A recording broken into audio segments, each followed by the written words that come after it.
Toma todo, hijita. Es vitamina para crecer. Mi marido decía esto todas las noches mientras la niña se desmayaba en segundos. Durante 3 meses, creí que él estaba cuidándola hasta el día que descubrí lo que había en ese vaso morado. Hola, mis queridos. Hola, mis queridas. Qué bueno es tenerlos aquí conmigo esta tarde. Pueden acomodarse ahí, prepararse un cafecito, que la historia que voy a contar hoy es de esas que pesan en el corazón, pero que necesita ser contada. ¿Saben? Mi nombre es Claudia Ferreira Santos, tengo 71 años de edad y nací aquí mismo en Guadalajara, Jalisco, tierra del mariachi y del tequila. Y es aquí mismo donde vivo hasta hoy, en esta ciudadcita que me vio nacer y que me vio renacer también. Comencé con estas caminatas hace unos 15 años, cuando la doctora me dijo que necesitaba mover el cuerpo y aclarar la mente. Al principio, cada paso que daba parecía pesar 1 tonelada. Mi cabeza estaba llena de fantasmas, de recuerdos que me lastimaban. Pero con el tiempo, esa plaza fue convirtiéndose en mi refugio. Allí conversaba con Dios, con los pajaritos, conmigo misma, y poco a poco fui aprendiendo a vivir de nuevo. Hoy vivo en una casita sencilla aquí en la colonia americana, cerquita de la parroquia del Sagrado Corazón. Es una casa pequeña, de adobe, con un jardín al frente donde planto mis bugambilias y mis geranios. Tengo un porche donde me siento en las tardes de sol, haciendo mi tejido y viendo el movimiento de la calle. Mis 2 gatos, Canela y Cajeta, se quedan ahí a mi lado haciéndome compañía. Es una vida tranquila, pero es una vida mía, construida desde cero después de todo lo que pasé. Antes de que se me olvide, mis queridos, si están disfrutando escucharme aquí, no olviden darle a ese botoncito rojo aquí abajo para suscribirse al canal, ¿eh?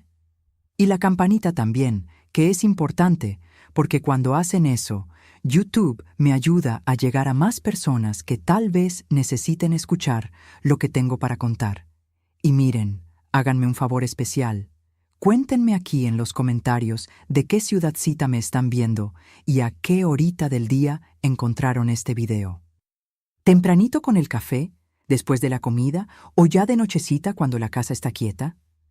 Yo siempre leo todos los comentarios, pueden creerme. Y me pone tan feliz saber de dónde son y cuándo se toman un tiempito para escuchar las historias de esta abuelita aquí. Cuéntenme, ¿eh? Vamos a crear una cadena de cariño aquí. Quiero ver los comentarios llenos de gente buena compartiendo de dónde me están escuchando. Saben, mis hijos, decidí grabar este video porque tengo una historia en mi vida que cargo desde hace muchos años. Es una historia dolorosa, de un tiempo en que yo pensaba que tenía una familia perfecta, un matrimonio feliz, una hijita linda creciendo. Pero detrás de esa apariencia de normalidad estaba sucediendo algo que ninguna madre debería vivir. Algo que casi me quitó lo que más tenía de precioso en este mundo. Y es sobre eso que vine a hablar con ustedes hoy. Sobre cómo uno puede estar viviendo dentro de una casa con alguien y no conocer de verdad lo que pasa en la cabeza de esa persona, sobre cómo el amor puede cegarnos para los peligros que están justo bajo nuestras narices. Pero también vine a hablar sobre cómo uno puede ser más fuerte de lo que imagina cuando necesita proteger a quien ama.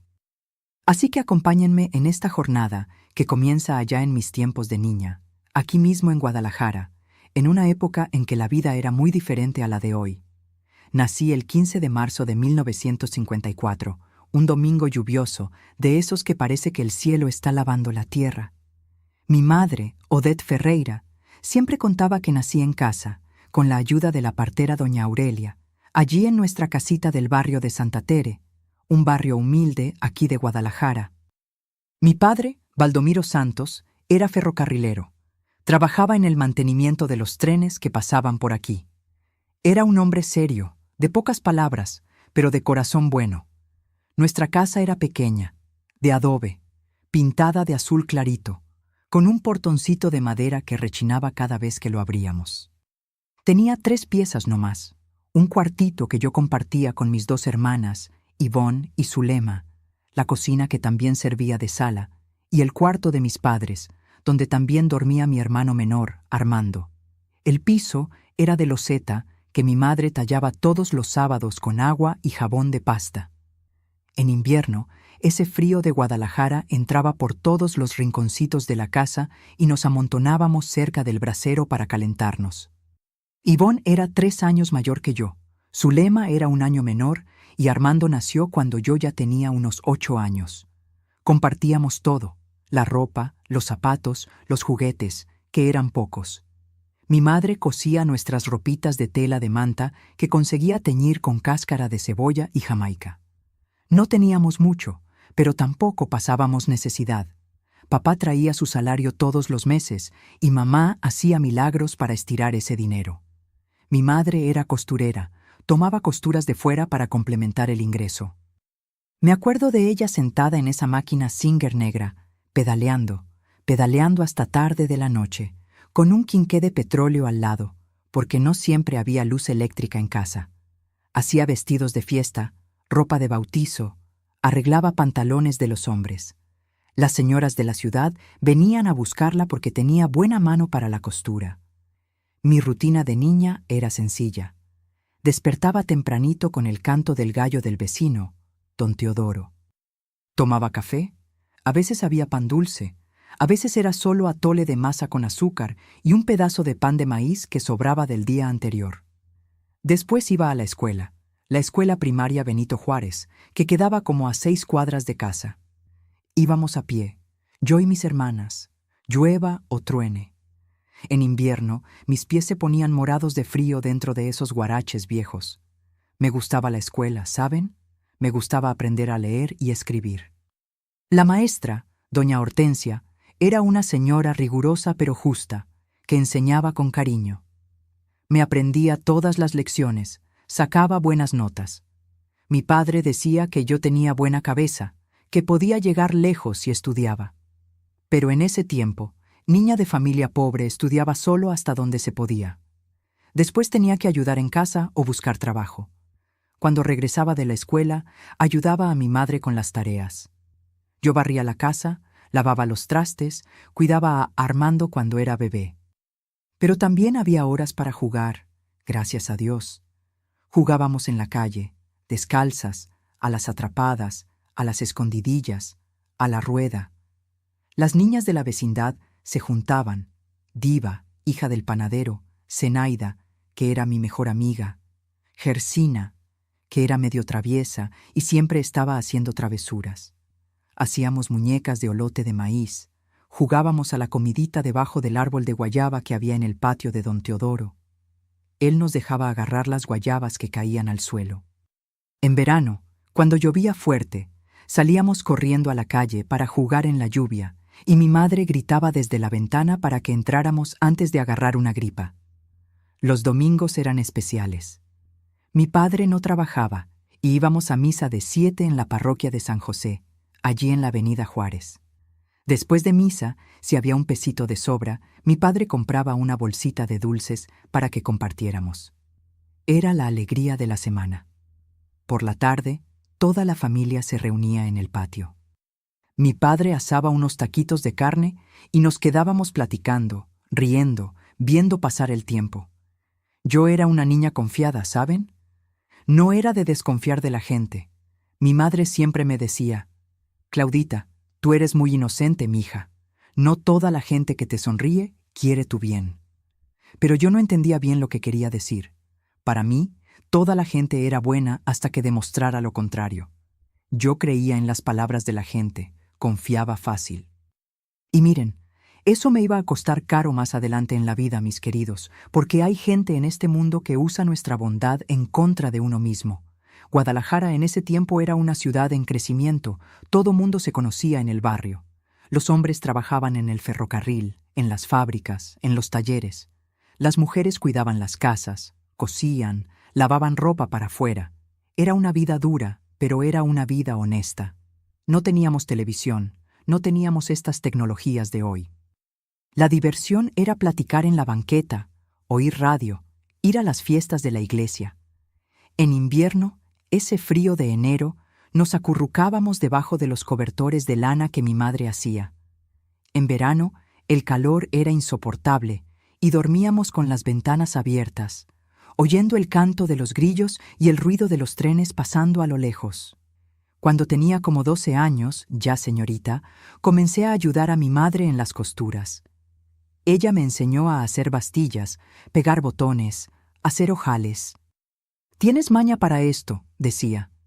Mis dedos eran ágiles, aprendía rápido. Y fue en esa época que comencé a soñar con mi futuro. Quería casarme, tener mi propia familia, mi casita, mis hijos. Quería ser una mamá como la mía, trabajadora y dedicada. Quería un marido bueno, que me cuidara como mi padre cuidaba a mi madre. Imaginaba tantas cosas bonitas por delante, mis queridos. Pero la vida, la vida tiene sus formas de enseñarnos que no todo es como uno sueña, y que a veces las personas en las que más confiamos, que pensamos que conocemos de verdad, pueden guardar secretos terribles que uno ni imagina. Así fue como crecí, entre la inocencia de una niña del barrio y los primeros sueños de una adolescente. Y pronto, muy pronto, esos sueños iban a empezar a tomar forma de una manera que yo nunca podría haber previsto. Conocí a Tiago en un baile de carnaval en 1971. Yo acababa de cumplir 17 años. Era un baile en el Casino Guadalajara, allí en la avenida Chapultepec, cerquita de donde vivo ahora. Curioso cómo es la vida, ¿no? Él estaba parado en una esquina, observando a todos bailar con ese modo serio suyo, medio alejado del relajo. Usaba lentes de armazón grueso, tenía el pelo bien peinado, camisa blanca impecable metida dentro del pantalón. Era diferente a los otros muchachos que estaban todos sudados, brincando, gritando. Él parecía controlado, firme. Fue Zenaida, mi amiga, quien me lo presentó. «Claudia, este es Tiago Morales, trabaja en la farmacia de su papá». Tiago extendió la mano hacia mí, me miró a los ojos con una intensidad que me hizo sonrojar y dijo solo: «Mucho gusto». Su voz era baja, pausada. Cada palabra parecía pensada antes de salir de su boca. Empezamos a noviar despacio. Tiago no era de grandes demostraciones, no era de llenarme de flores y poesías, como los otros muchachos hacían con sus novias. Pero era atento de una forma diferente. Me recogía en casa todos los domingos para ir a misa, siempre puntual. Platicaba con mi padre sobre trenes y sobre la farmacia que iba a heredar de su padre algún día. A mi madre le caía bien porque era serio, responsable, un muchacho de futuro. Nos casamos en abril de 1973, yo con 19 años, él con 23. La ceremonia fue sencilla en la parroquia de San José, la misma donde yo iba desde niña. Fuimos a vivir en una casita rentada en la colonia americana, una casa de material más grande que la de mi infancia, con 2 cuartos, sala y cocina separadas. Tiago había asumido la farmacia de su padre, que se había enfermado, y el negocio iba bien. Los primeros años fueron buenos, mis queridos. Tiago trabajaba mucho, llegaba tarde a casa, pero siempre traía el dinero completo. Yo cuidaba la casa, cocinaba, lo esperaba. Era callado, sí. Pasaba horas leyendo libros de medicina y química que traía de la farmacia, pero yo pensaba que era solo su modo de ser. Algunas noches yo despertaba y él estaba sentado en la sala, en la oscuridad, solo pensando. Cuando le preguntaba qué pasaba, decía: «Nada, Claudia, vuelve a dormir». Nuestra hija nació en junio de 1975. Beatriz, le decíamos Bía. Era una muñequita, mis queridos, una niña risueña, de cabello negro, ojos grandes y curiosos. Tiago parecía feliz cuando nació. La cargaba con un cuidado casi exagerado, como si fuera a romperse en cualquier momento. «Es perfecta», decía, pasando el dedo por la mejilla de Bía. «Necesita seguir perfecta». Los primeros años de Bía fueron normales. Crecía saludable, lista, habladora, aprendió a caminar temprano, a hablar temprano. Tiago empezó a ponerse cada vez más protector. No la dejaba jugar en la calle con los otros niños. «Hay enfermedades en la calle, Claudia. Hay suciedad. Ella se queda aquí adentro». No la dejaba ir a casa de las amigas. «No sabemos qué puede agarrar allá». Yo lo encontraba extraño, pero él era el padre, era el farmacéutico. Él sabía de esas cosas, ¿no? Entonces obedecía. Bía pasaba más tiempo dentro de casa, jugando solita con sus muñecas, dibujando, inventando historias.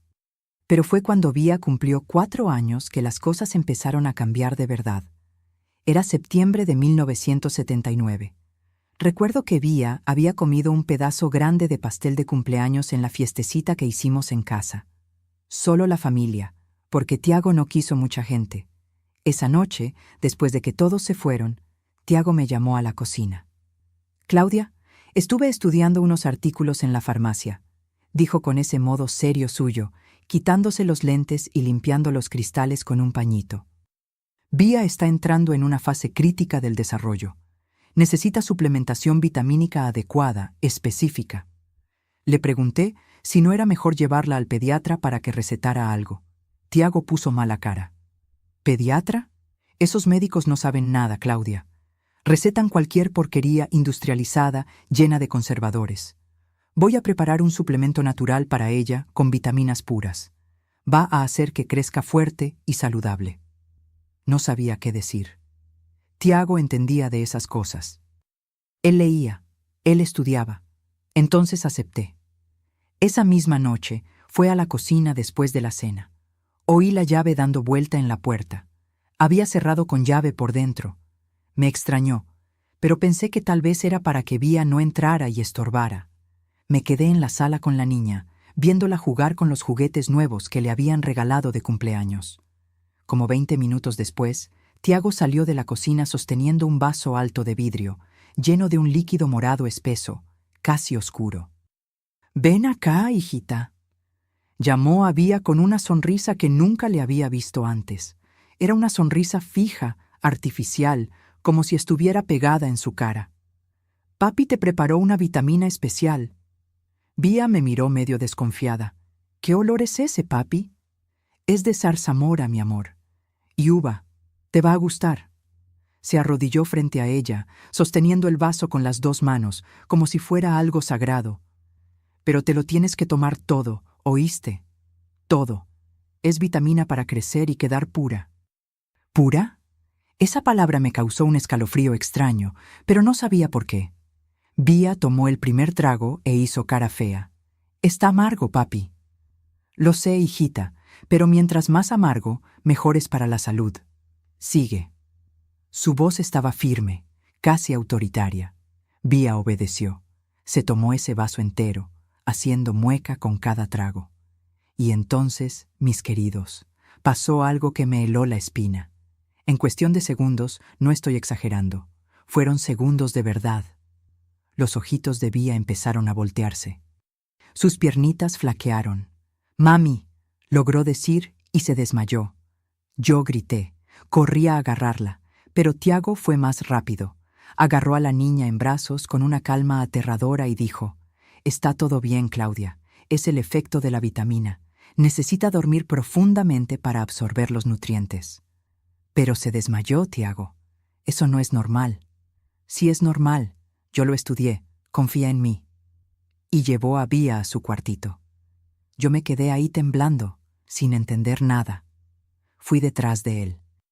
Cuando entré al cuarto, Tiago había puesto a Vía en su camita, la había tapado con la sábana hasta el cuello y estaba sentado en la sillita al lado de la cama, en la oscuridad. Las cortinas estaban cerradas. La única luz venía del pasillo. «Tiago, prende la luz, vamos a ver si está respirando bien». «No necesita luz, ella está bien». No quitaba los ojos de la niña. Se quedó ahí sentado, mirándola dormir. Y entonces, bajito, lo oí susurrar algo. No pude entender las palabras, pero el tono era extraño. Parecía un rezo o una canción, algo entre los dos. «¿Qué estás diciendo?», pregunté. Volteó la cabeza hacia mí despacio, y esos ojos detrás de los lentes parecían diferentes, vacíos. «Nada que tú necesites saber, Claudia. Déjame quedarme aquí con ella. Ve a descansar». Salí del cuarto con el corazón disparado, pero traté de calmarme. Él era el padre. Él era farmacéutico. Debía saber lo que estaba haciendo. Pero una parte de mí, allá en el fondo, empezó a gritar que había algo muy, muy malo pasando dentro de mi propia casa.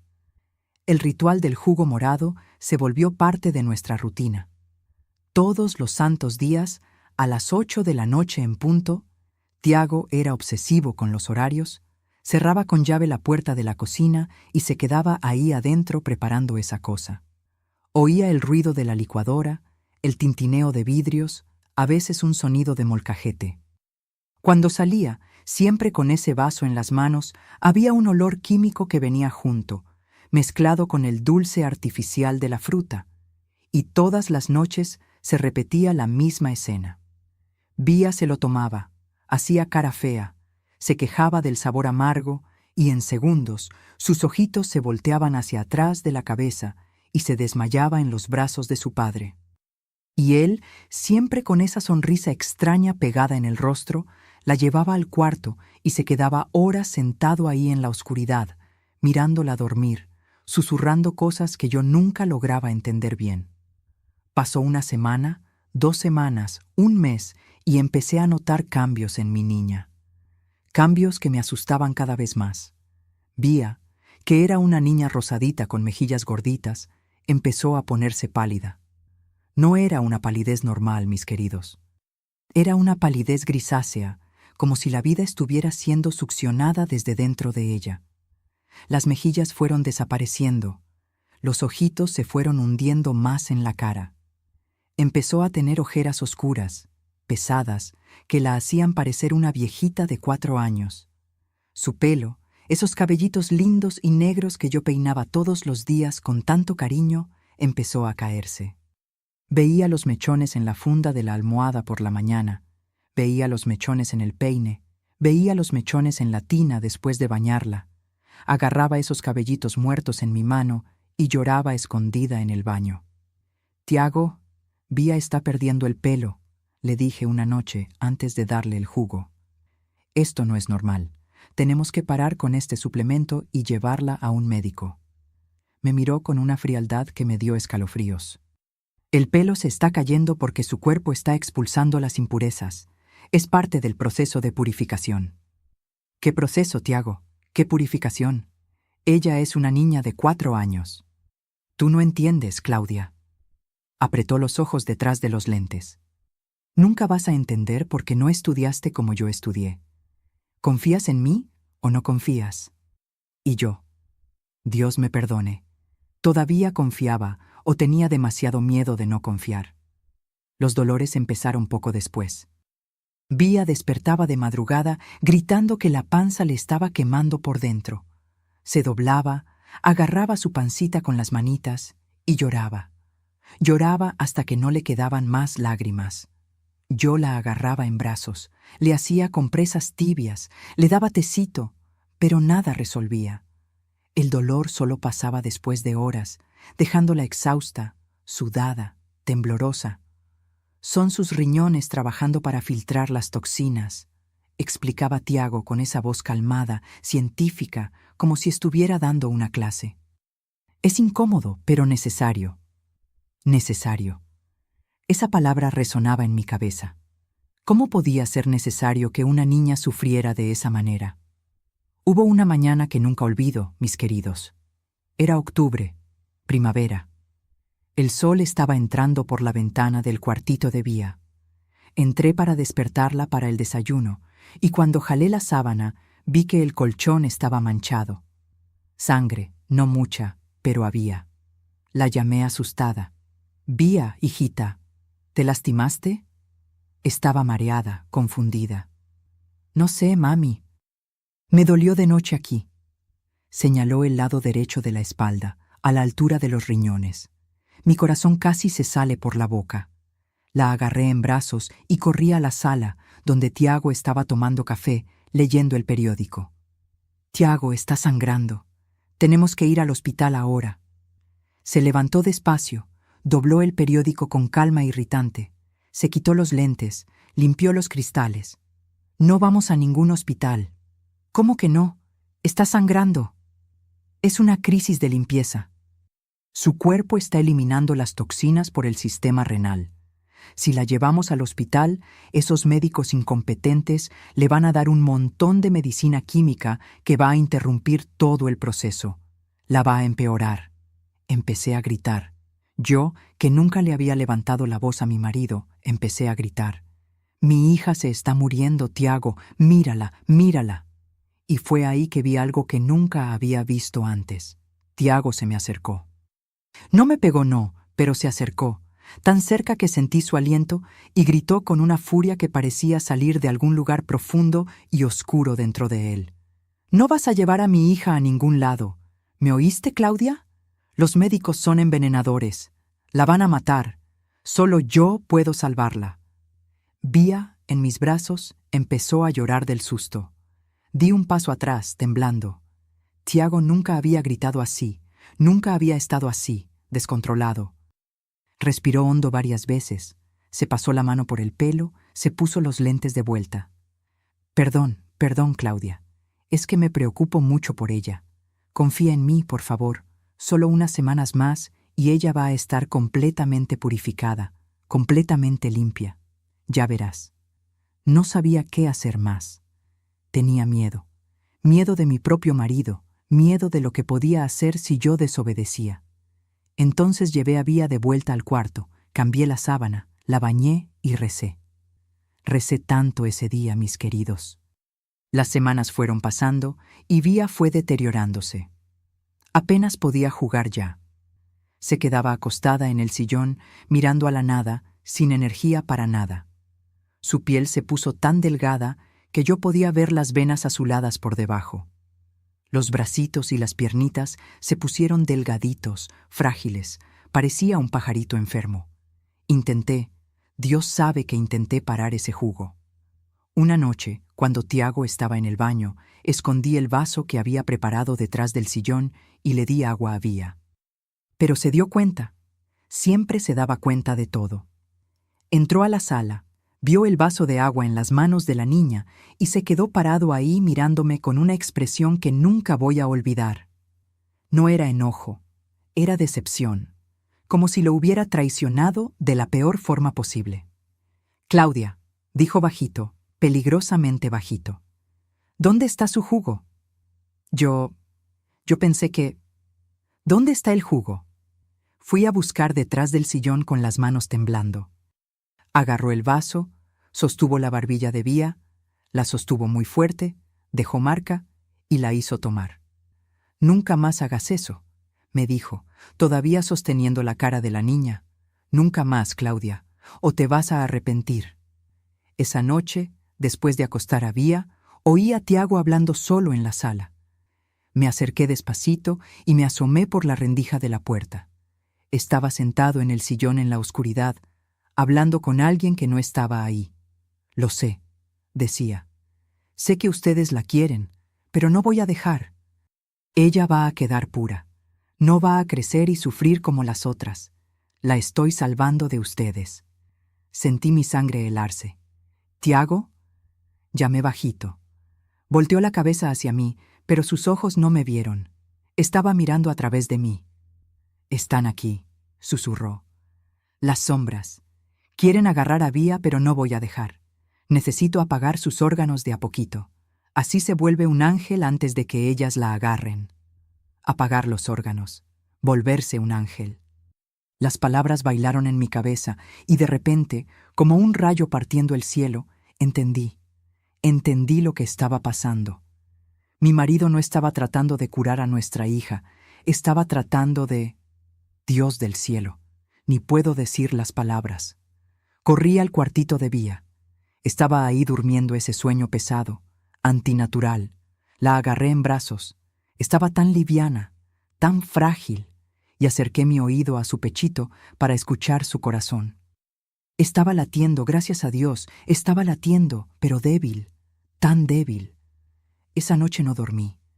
Me quedé sentada en la cama, mirando al techo, pensando que estaba casada con un extraño, que había dejado que este extraño le hiciera algo horrible a mi hija, que yo, por confiar demasiado, por obedecer demasiado, por tener demasiado miedo, casi había perdido lo que más amaba en el mundo. Pero todavía había tiempo, tenía que haber. Mi niña estaba viva y mientras estuviera viva iba a encontrar la manera de salvarla, aunque eso significara ir contra su padre, contra el hombre que había jurado amar y respetar. porque al final de cuentas, mis queridos, no existe juramento más fuerte que el juramento de una madre de proteger a su hijo, y yo iba a proteger a la mía de cualquiera, hasta de su propio padre. La mañana que cambió todo, sucedió un lunes frío de noviembre. Había despertado temprano, como siempre, para preparar el café. El sol todavía no había salido bien y la casa estaba en esa penumbra gris del amanecer. Tiago ya se había ido a la farmacia.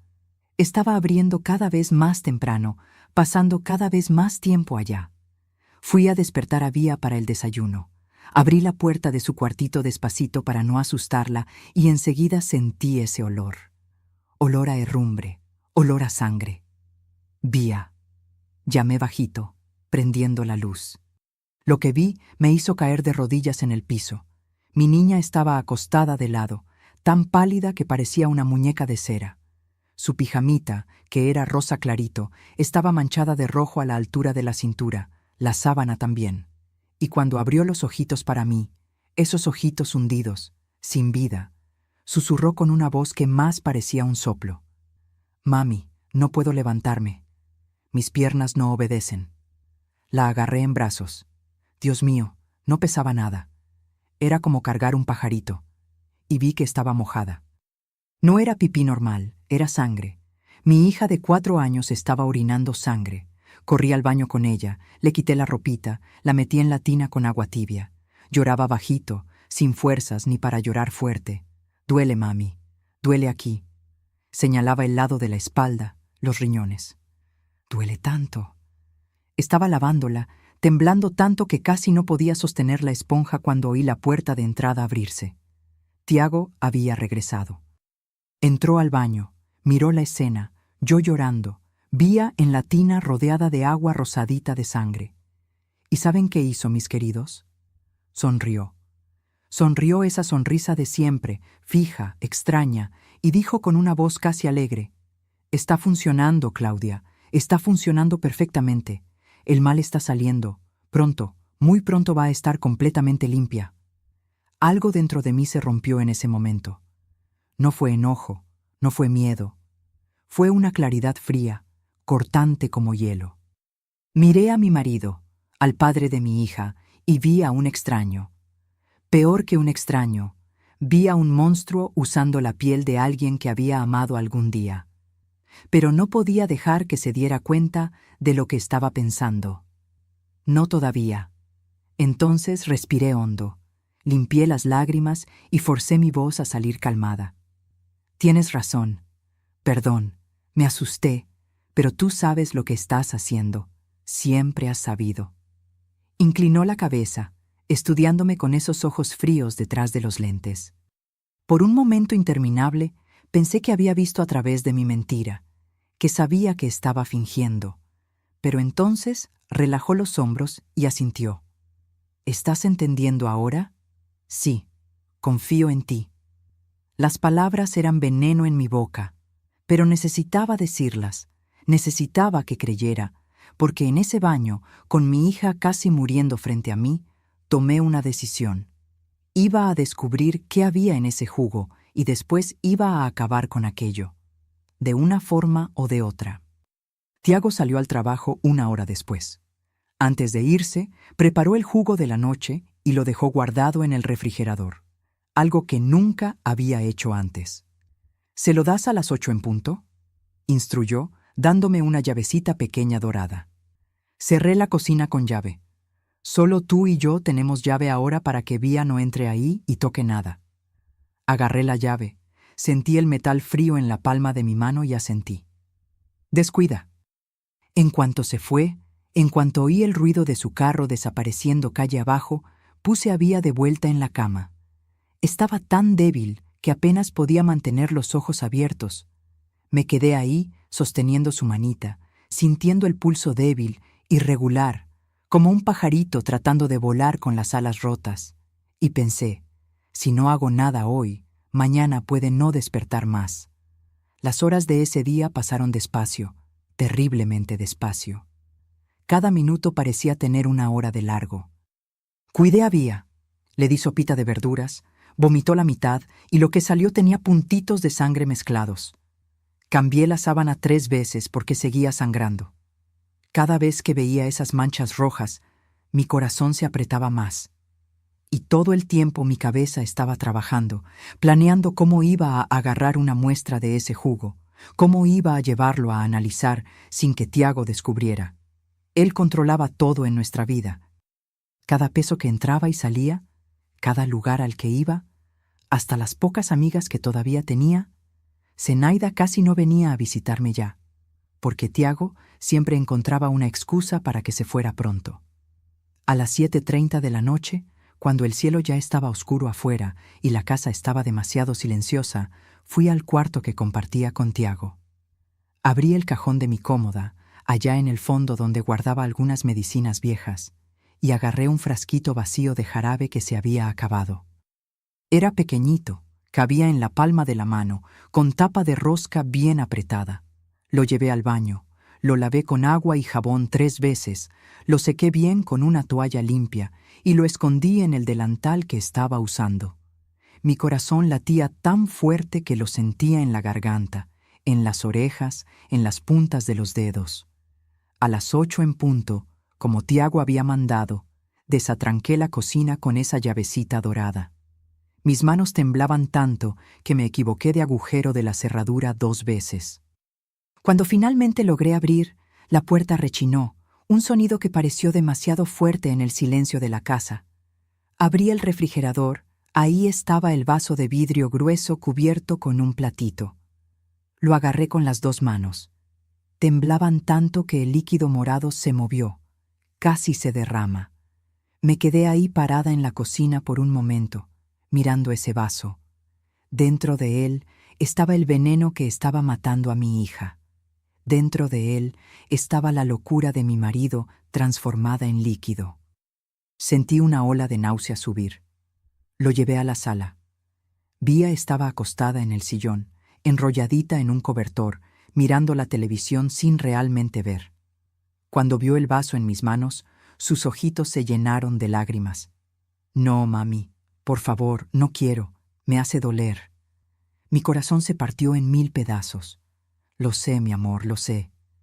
Me senté a su lado, puse el vaso en la mesita y agarré sus manitas frías en las mías. Pero mami necesita que te lo tomes hoy. Solo una vez más, ¿puede ser? Empezó a llorar, y cada lágrima que rodaba por su carita flaca era una puñalada en mí. ¿Por qué, mami? ¿Por qué papi quiere lastimarme? Tragué el llanto que estaba subiendo por mi garganta. No podía llorar ahora. Necesitaba ser fuerte. Papi no quiere lastimarte, hijita. Está confundido. Pero mami va a resolver todo. ¿Confías en mami? Asintió, todavía llorando, y se limpió la naricita con el dorso de la manita.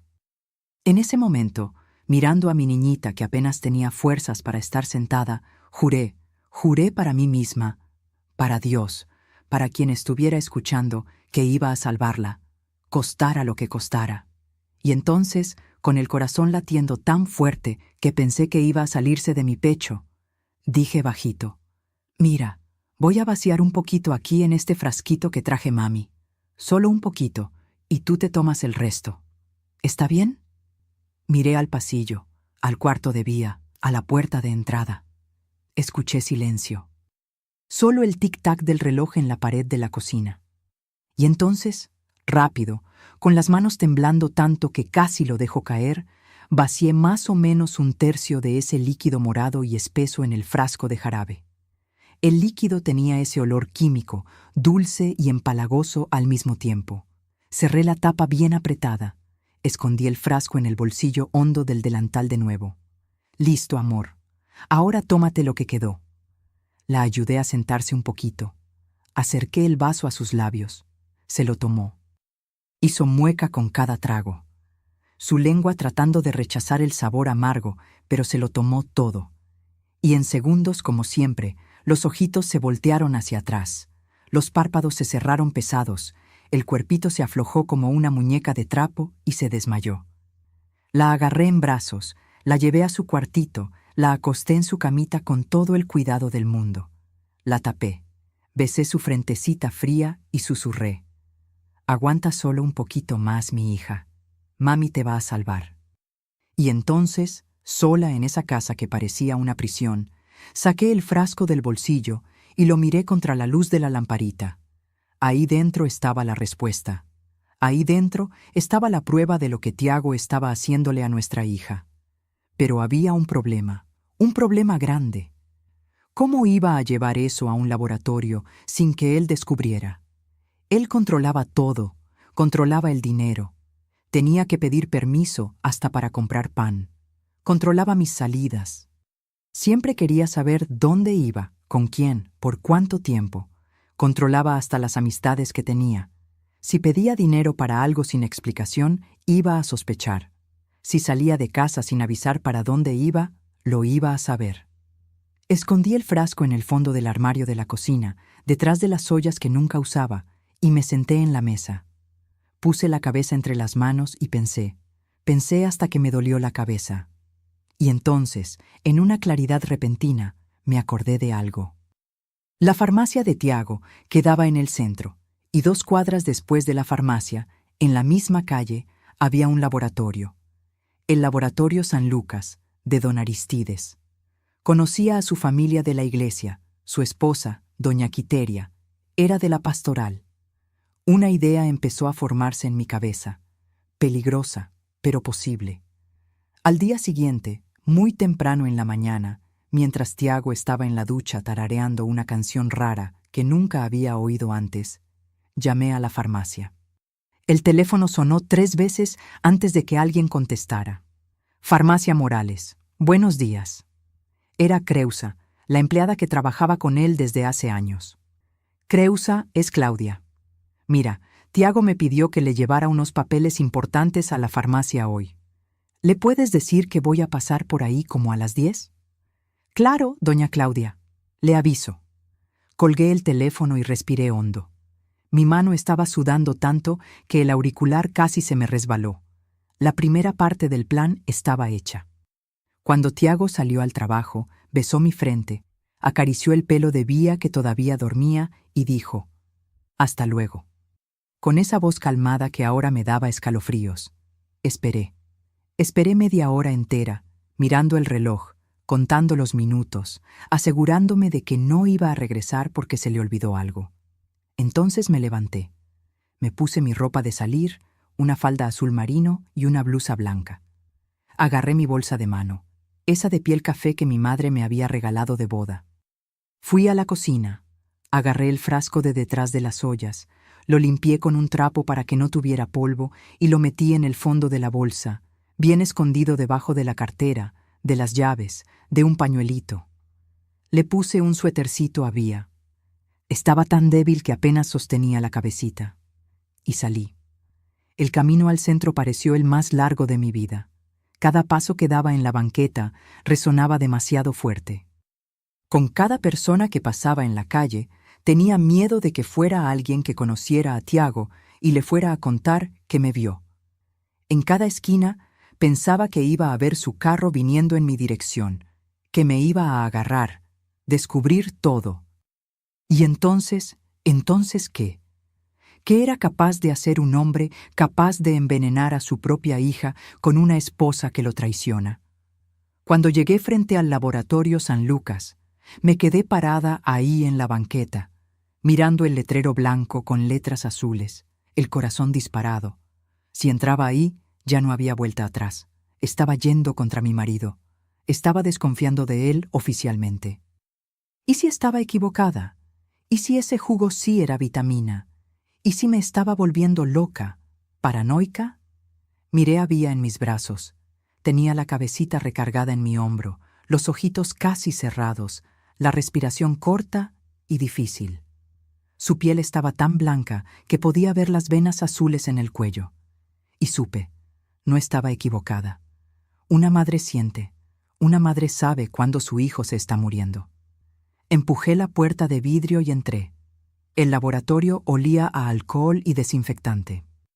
Las paredes eran blancas, el piso era de esa loseta fría y brillante. La muchacha de la recepción, una jovencita de unos 20 años con el pelo amarrado en una cola de caballo, levantó los ojos de una ficha que estaba llenando y sonrió. «¿Sí, señora?» Me acerqué al mostrador, saqué el frasco del fondo de la bolsa con las manos temblando y lo puse ahí en el mármol blanco y frío. Mis manos temblaban tanto que el vidrio golpeaba contra el mostrador, haciendo un ruidito que pareció demasiado fuerte. Necesito que analicen esto. Necesito saber qué tiene adentro. Agarró el frasco, lo miró contra la luz del techo. El líquido morado parecía casi negro ahí dentro. ¿Es un medicamento? No sé. Eso es lo que necesito descubrir. Mi voz salió más desesperada de lo que quería. Ella debió haber visto algo en mi cara. Desesperación, miedo, pánico, porque su sonrisa desapareció y se puso seria. Sus ojos fueron de mi cara a Vía en mis brazos, pequeñita y frágil. ¿La señora quiere un análisis completo de todos los componentes? Todo. Necesito saber todo lo que tiene ahí adentro. Cada sustancia, cada ingrediente, todo. Va a tardar unos 3 días hábiles y el costo es de 60 pesos. 60 pesos. Era mucho dinero, pero lo tenía. Abrí la cartera y saqué todo el dinero que había guardado escondido de Tiago durante meses. Era el dinero de las costuras que mi madre hacía y me daba a escondidas cuando él no estaba viendo. Era dinero de cambio que juntaba cuando sobraba del mandado. Lo puse en el mostrador con las manos temblando. ¿Alcanza? Contó despacio. Sí alcanza, señora. Hasta sobran 5 pesos. ¿Quiere el cambio? No, quédatelo. Empezó a llenar una ficha. ¿Nombre completo de la señora? Mi corazón casi se detuvo. Si ponía mi nombre completo ahí y Tiago de alguna manera lo descubría. ¿Hay forma de no poner mi nombre completo en el resultado, solo el primer nombre? Dejó de escribir y me miró. Realmente me miró y vi que entendió. Entendió que estaba huyendo de algo, de alguien. Entendió que ese análisis podía significar la diferencia entre vida y muerte. Claro, anoto solo Claudia, sin apellido. La contraseña para recogerlo va a ser, déjame ver. Pensó un momento. 1975. La contraseña es 1975. ¿La señora no la va a olvidar? 1. El año en que nació Vía. Nunca lo iba a olvidar. No la olvido. Muchas gracias. Salí de ese laboratorio con las piernas flojas, sosteniendo a Vía apretada contra mí. Lo había hecho. Ahora solo era esperar. 3 días. 3 días que iban a decidir el resto de nuestra vida. 3 días que iban a revelar la verdad sobre el hombre con quien estaba casada. Y en el fondo de mi alma, ya sabía que cuando llegara ese resultado, mi vida nunca más iba a ser la misma. Esos 3 días fueron los más largos de mi vida, mis queridos. Cada hora parecía tener un día entero de largo. Despertaba de madrugada, sudada, con el corazón disparado, soñando que Tiago descubría lo que había hecho. Soñaba que encontraba el resultado del laboratorio, y el resto del sueño ni siquiera puedo contarlo. Durante el día, fingía normalidad. Sonreía cuando Tiago llegaba a casa, preparaba su cena, le daba el jugo maldito a Vía en sus manos, porque había vuelto a nacer cuestión de estar presente. Se quedaba ahí observando, con esos ojos vacíos detrás de los lentes, como si estuviera viendo un experimento científico salir bien. Vía estaba cada vez peor. El miércoles se desmayó 2 veces durante el día, sin ni siquiera haber tomado el jugo. Sus labios se pusieron azulados. La respiración era tan débil que tenía que acercar el oído a su pechito para estar segura de que todavía respiraba. El jueves en la mañana, en cuanto Tiago salió al trabajo, vestí a Vía con prisa, agarré mi bolsa y prácticamente corrí al centro. Cada segundo contaba. Mi niña se estaba muriendo. Cuando entré al laboratorio San Lucas, la misma muchacha del otro día estaba ahí. Me reconoció de inmediato. Señora Claudia, el resultado llegó ayer por la tarde. Déjeme buscarlo. Fue a un cuartito en la parte de atrás y regresó con un sobre manila cerrado. Mis manos temblaban tanto cuando lo agarré que casi lo dejé caer. ¿La señora quiere sentarse un poco?, preguntó, mirando mi cara que debía estar blanca. No, gracias. Abrí el sobre ahí mismo en el mostrador con Vía en brazos. Leí de nuevo, y de nuevo. Las palabras bailaban frente a mí, pero poco a poco fueron teniendo sentido. Un sentido horrible, monstruoso. Análisis químico revela presencia de etilenglicol, anticongelante automotriz, en alta concentración, benzodiazepínicos, sedantes de uso psiquiátrico, en dosificación letal. Partículas de sílice cristalina, vidrio pulverizado. Sentí mis piernas flaquear. La muchacha del laboratorio brincó del otro lado del mostrador y sostuvo mi brazo. Señora, ¿está bien? No lo estaba. Nunca más iba a estar bien, porque ahí en ese papel estaba la prueba. Mi marido estaba envenenando a nuestra hija. No era locura mía, no era paranoia, era real, terrible y completamente real. Este resultado, logré hablar. ¿Pueden hacer una copia para la policía? Entendió de inmediato. Sí puedo, la hago ahorita. Agarró el papel, fue a una máquina que había en la parte de atrás y regresó con 2 copias. Mire, señora, no sé qué está pasando, pero si va a ir a la policía, vaya a la comandancia central, pida hablar con el comandante Ignacio. Es serio, él va a ayudar. Salí de ahí directo a la policía. No regresé a casa, no avisé a nadie, solo fui, porque si me detenía a pensar, si me detenía a tener miedo, iba a desistir y mi hija iba a morir. La Comandancia Central de Guadalajara quedaba en un edificio viejo de ladrillo rojo en la calle Hidalgo. Entré con Vía en brazos, el sobre apretado en la mano, y le pregunté a la primera persona que vi. ¿Dónde queda la oficina del comandante Ignacio? Me llevaron a una oficina al final del pasillo. Toqué la puerta. Una voz gruesa respondió, «Adelante». El comandante Ignacio era un hombre de unos 50 años, pelo canoso, bigote grueso. Me miró a mí. Había prácticamente desmayada en mis brazos y se puso serio. ¿Sí, señora? Y entonces conté todo. Las palabras salían tropezándose unas con otras, pero conté. El jugo morado, los desmayos, la sangre, los cambios en Vía, Tiago cerrando con llave la cocina, él hablando solo sobre sombras y ángeles. Y entonces puse el sobre encima de su escritorio. Esto es lo que mi marido le está dando a mi hija todas las noches desde hace 2 meses, leyó. Su cara se fue poniendo cada vez más dura. Cuando terminó, se levantó, fue a la puerta y gritó, «¡Agente Geraldo, venga para acá!». Todo pasó rápido después de eso. Me hicieron sentar. Alguien trajo agua. Un médico de la policía vino a examinar a Vía. Se puso pálido cuando vio su estado. «Esta niña necesita ir al hospital ahora», dijo. Pero el comandante Ignacio dijo que primero necesitaban agarrar a Tiago. «¿La señora sabe dónde está ahorita?» «En la farmacia, Farmacia Morales, ahí en la calle Independencia». Mandó a 2 policías a buscar a Tiago. «Tráiganlo con cuidado. No quiero escándalo. Si se pone violento, puede ser peligroso».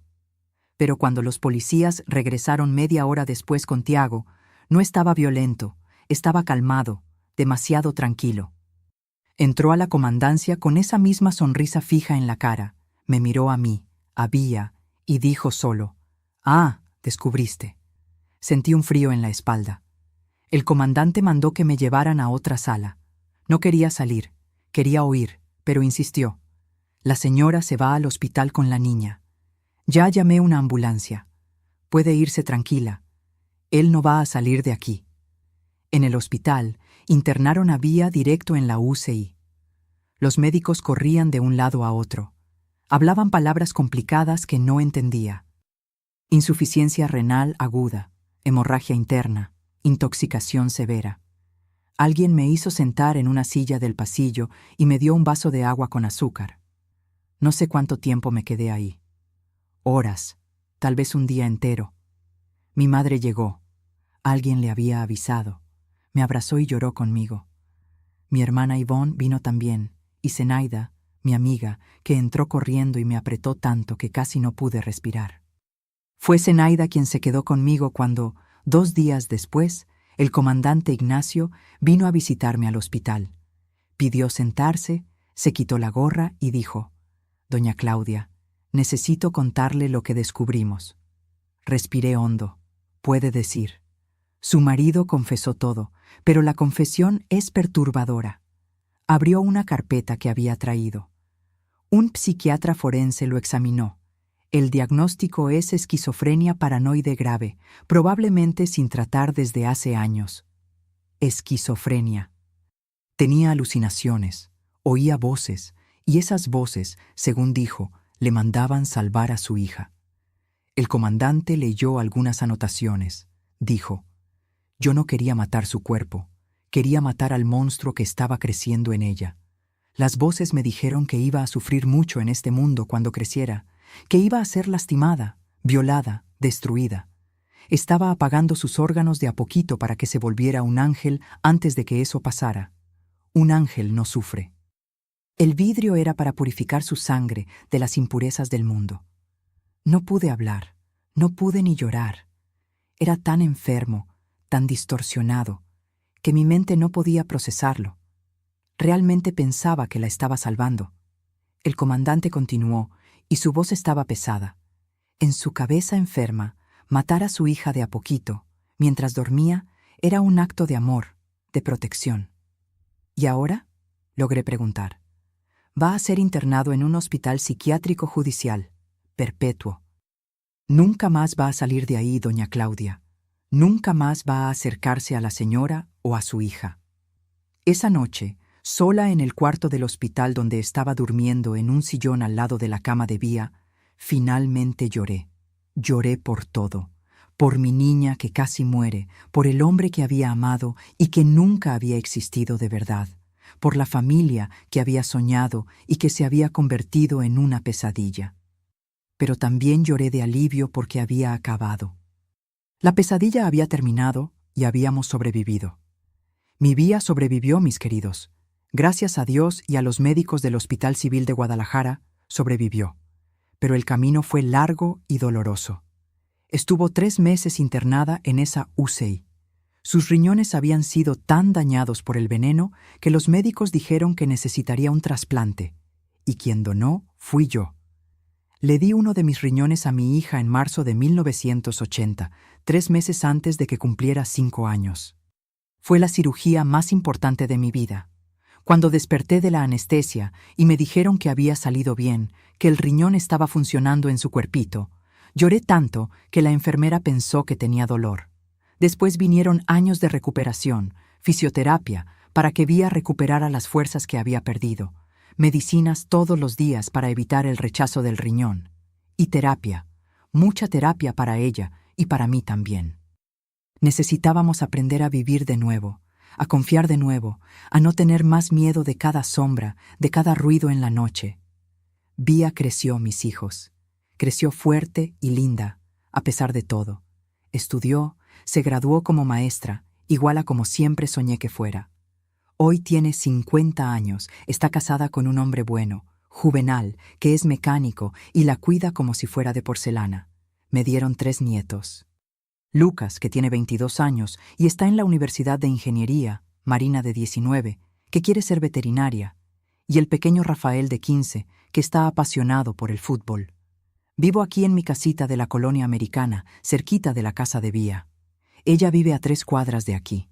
Nos vemos todos los días, todos los santos días. Pasa por aquí en la mañana antes de irse a la escuela donde da clases. Se toma un cafecito conmigo, platicamos de la vida, de los muchachos, de tonterías. Y agradezco a Dios por cada una de esas mañanas, porque hubo una época en que pensé que nunca más iba a tener eso, que nunca más iba a ver a mi hija crecer, casarse, darme nietos. Mi rutina hoy es sencilla, pero es mía, es verdadera.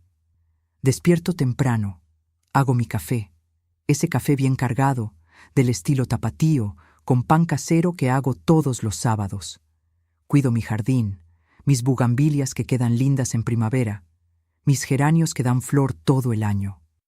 Los gatos, Canela y Cajeta, me siguen por la casa, pidiendo cariño, pidiendo comida. Los sábados, como conté al principio, hago mis caminatas en la plaza. Y todos los viernes por la noche, toda la familia se reúne aquí en casa. Vía trae un platillo, yo hago otro y cenamos juntos. Yo, ella, Juvenal, los 3 nietos. Nos quedamos platicando, riendo, contando las novedades de la semana. Lucas cuenta sobre la universidad. Marina muestra fotos de los animalitos que cuida en las prácticas. Rafael habla de los goles que metió en el entrenamiento. Es en esos momentos, mis queridos, que miro alrededor de mi mesita sencilla de madera, veo a mi familia ahí toda saludable, feliz, y pienso, valió la pena cada lágrima, cada noche sin dormir, cada momento de miedo, porque vencimos, sobrevivimos. Nunca me volví a casar, nunca quise. Después de Tiago, aprendí que estaba bien sola, que era fuerte sola, y que la mejor compañía que podía tener era la de mi familia, mis amigos, yo misma. Zenaida, mi amiga de la infancia, todavía viene aquí todos los domingos a tomar café de olla conmigo. Nos sentamos en el porche, nos quedamos horas platicando de todo y de nada. Tiago murió hace 5 años, en 2020, todavía internado en ese hospital psiquiátrico. Me avisaron, pero no fui al entierro, no quise. Ese hombre ya había quitado demasiado tiempo de mi vida. No le iba a dar ni un minuto más. Vía tampoco fue. Hicimos las paces con esa historia a nuestra manera, sin necesidad de mirar atrás. Hoy tengo 71 años y cada uno de esos años fue conquistado con lucha. Pero estoy aquí. Estoy viva. Estoy feliz. Mi casa es sencilla. No tengo lujos. No tengo mucho dinero guardado. Vivo de mi pensión pequeñita y de la ayuda que Vía me da a veces. Pero tengo lo más importante. Tengo paz. Paz para dormir de noche sin miedo. Paz para despertar en la mañana y agradecer por un día más. Paz para mirar a los ojos de mi hija y saber que la salvé. Que fui fuerte cuando necesité serlo. Que no me rendí con ella, aunque todo parecía perdido. A veces, cuando estoy sola aquí en casa, haciendo mi tejido en el porche, mirando el movimiento de la calle, pienso en esos días terribles de 1979 y todavía duele, ¿saben? Todavía aprieta el corazón. Pero ya no es un dolor que me paraliza. Es un dolor que me recuerda quién soy, de dónde vengo, lo que superé. Y cuando mis nietos me preguntan sobre la vida, sobre cómo enfrentar las dificultades, siempre digo lo mismo. Uno es mucho más fuerte de lo que imagina. Y cuando tienes a alguien a quien proteger, alguien a quien amas más que a tu propia vida, encuentras una fuerza que ni sabías que existía dentro de ti. Eso es lo que quiero que sepan, mis queridos que me están escuchando, que la vida puede ser muy dura. A veces puede traer tormentas que uno piensa que no va a poder atravesar, pero se puede. Siempre se puede. Basta tener el valor de dar el primer paso, de pedir ayuda, de creer que días mejores van a venir. Y vienen, mis hijos, siempre vienen. Mis queridos, si me están escuchando ahora y conocen a alguien, una vecina, una amiga, una pariente que está pasando por alguna situación extraña dentro de casa, donde alguien de la familia está actuando de una forma que no tiene sentido, por favor, no lo ignoren. A veces uno prefiere no meterse, prefiere pensar que está imaginando cosas, que no es de nuestra cuenta, pero puede ser que esa persona los necesite para tener el valor de pedir ayuda. Aprendí en carne propia que no podemos tener miedo de desconfiar, aunque sea de nuestro propio marido, nuestro padre, nuestro hermano. Cuando hay una vida en riesgo, principalmente la vida de un niño, necesitamos tener el valor de investigar, de buscar a las autoridades, de romper el silencio. En cualquier país, en cualquier ciudad del mundo, existen comandancias, existen organizaciones de protección, existen personas listas para ayudar. Busquen, insistan, no se rindan. Y si tú eres esa persona que está pasando por algo así, escucha lo que esta abuelita tiene que decirte. No estás loca. Si tu corazón está gritando que algo está mal, es porque está mal. Nosotros, madres, padres, personas que amamos, tenemos una intuición que no falla. Cuando la panza se aprieta, cuando el sueño no viene, cuando miras a esa persona y ya no reconoces quién es, presta atención a esas señales. Te están avisando de algo. Pasé 46 años culpándome por no haber desconfiado antes, por haber dejado que mi hija tomara ese veneno durante 2 meses. pero hoy entiendo que hice lo mejor que pude con lo que sabía en ese momento. Y cuando descubrí la verdad, no dudé. Tuve valor, y ese valor salvó a mi hija. Entonces aprendí que somos capaces de cosas inimaginables cuando necesitamos proteger a quien amamos. Aprendí que no existe amor más grande que el amor de una madre dispuesta a ir contra el mundo entero por su hijo. Aprendí que la vida puede tumbarnos, pero mientras estemos respirando, podemos levantarnos de nuevo. Siempre se puede. Aprendí también que el dolor no dura para siempre, que días mejores vienen aunque uno piense que es imposible, que es posible reconstruir, recomenzar, encontrar alegría de nuevo después de la tormenta más oscura. La felicidad existe del otro lado del miedo. La paz existe del otro lado del valor. Y aprendí, mis queridos, que perdonarse a uno mismo es tan importante como cualquier otra cosa. Perdonarse por los errores, por las dudas, por el tiempo que tomó actuar. Uno hace lo que puede con lo que sabe, y cuando sabe más, hace mejor. Gracias por haberse quedado aquí conmigo hasta el final, escuchando la historia de esta abuelita. Gracias por haber abierto el corazón para recibir estas palabras. Y ahora, mis queridos, mis amores, necesito pedirles un favor muy especial. Si esta historia tocó su corazón de alguna manera, si conocen a alguien que necesita oír esto, por favor, suscríbanse al canal y activen la campanita.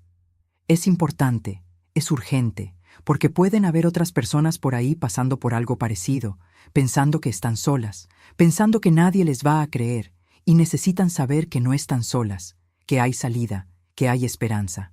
Y háganme un favor, escriban aquí en los comentarios solo una palabra. Creí. Es solo eso. Creí, porque ustedes creyeron en mi historia. Creyeron que es posible sobrevivir. Creyeron que vale la pena tener valor.